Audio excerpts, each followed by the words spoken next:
Our next speaker will be Professor Dr. Jiwan Shrestha. She is the former president of the Nepal Family Party. Dr. Jiwan is a recently retired professor of zoology from Tribhuvan University in Kathmandu in Nepal.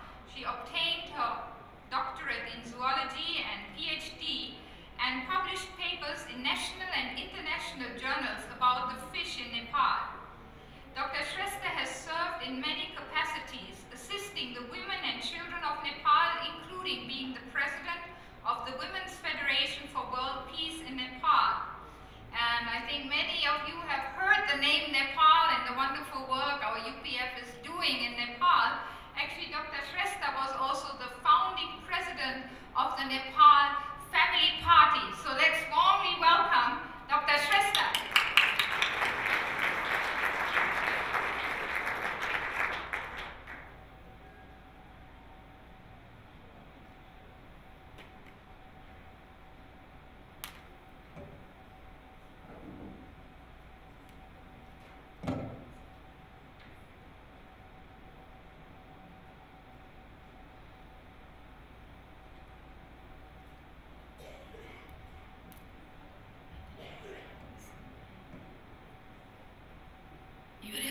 Excellencies, Ambassador for Peace, ladies and gentlemen, and of course,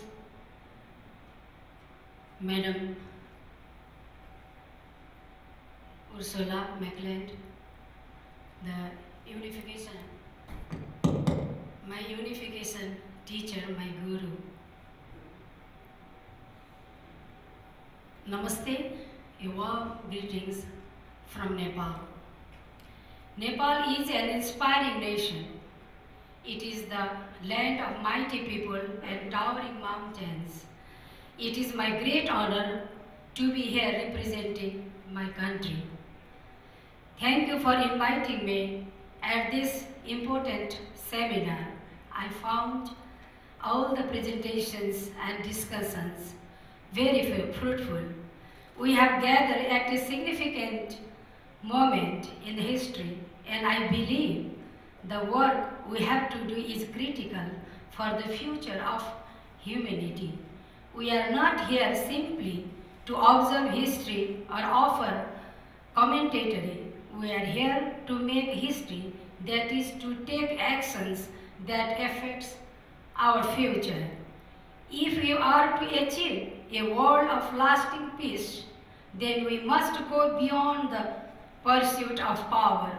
While the path of power, military might, political or economic dominance may appear to be an effective shortcut, in reality it is a detour that does not really lead us to our destination. We must return to the original path of love, compassion, and reciprocal cooperation taught by all the great world religions. We are living in a global age. The rapid development of science and technology has been making our world smaller and smaller. Barriers of race, religion, and nationality are being brought down daily. The world is truly heading towards one universal human family. The world is in need for a new model of global governance. In this age of globalization, we must go beyond national boundaries and even beyond religious boundaries. Reverend Father Moon has talked about the need for an able UN, that is an institution rooted in the ideals of true love, or what he calls living for the sake of others. The Universal Peace Federation is initiating a movement for lasting peace. Father Moon has called for significant changes within the UN system. Primarily, he is calling for a new paradigm in global governments that has political organizations, religions, NGOs, and economic institutions working together in a cooperative partnership, allowing each to participate and contribute to the efforts to find solutions to our world's most critical problems. I believe that there is a necessary for a model partnership between governments and faith-based NGOs, which can be an essential component of any new model of global governance. It is important that in building our civilizations, we enhance interfaith cooperation among governments, civil society, and the United Nations system. The basic tenets of all faiths and cultures are fundamentally similar. They all prescribe an individual essence of peace, dignity, honesty, equality, harmony, tolerance, cooperation, patience, and fortitude. We cannot simply look to large institutions or superpowers to bring peace. Let us start the peace process right here, right now. The key to interfaith harmony and cooperation is to focus on the essential common points of all religions.